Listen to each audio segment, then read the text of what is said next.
Yeehaw! Another segment for Pappy's Corner coming up.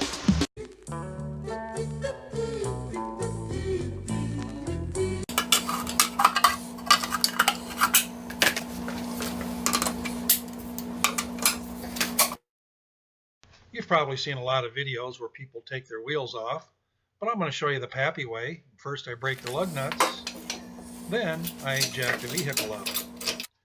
I have a hydraulic jack here, and I also have a bottle jack. It's hydraulic also. And I like to put a block of wood up there to kind of create a non-slip surface. Then I have a jack stand that I'm going to use also. There it is.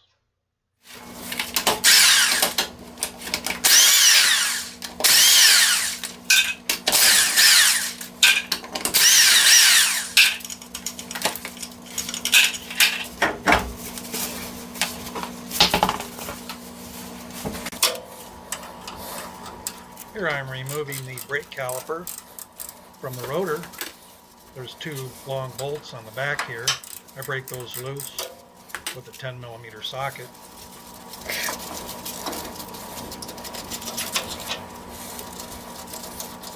Once those two screws are removed, you should be able to just tap the caliper up off the rotor.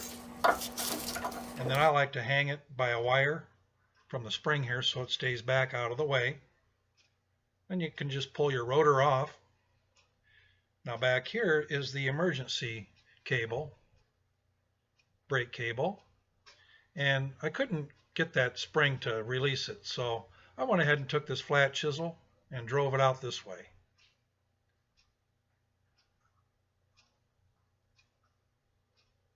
You can see this rubber grommet I'm going to need. It's a little bit worn, but I'm going to need to use this in my new knuckle assembly. So I'll save it for that.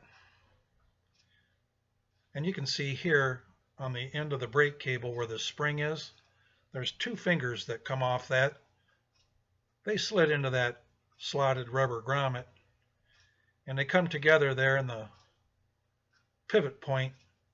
Pivots when you pull on the brake cable, and that's what pushes the brake shoes out against the hub. I'm not going to show how to install the brake shoes for the emergency brakes. I'll make another video for that later.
Alright, well, the battery went dead because it took me so long trying to get this, but thought I'd show you real quick what I did to get this old assembly off here.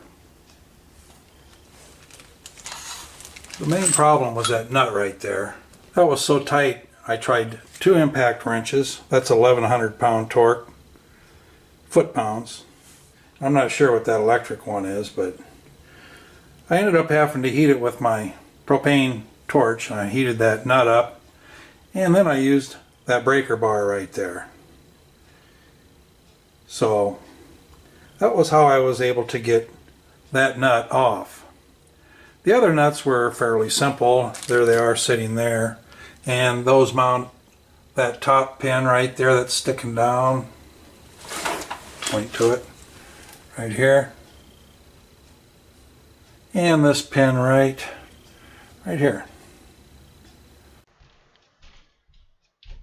Now those two pins, the upper pin went in right through here and the lower pin went through here. And I also needed to take a chisel and chisel into these slots here to help release those pins. And here's the swing arm bolt. I stuck it back in. That bolted in down here. Right there we had a 13/16, I believe it was. Yeah, 13/16. And the head on that was 18 millimeter. So it came off fairly easy. Then I used a wheel puller right here.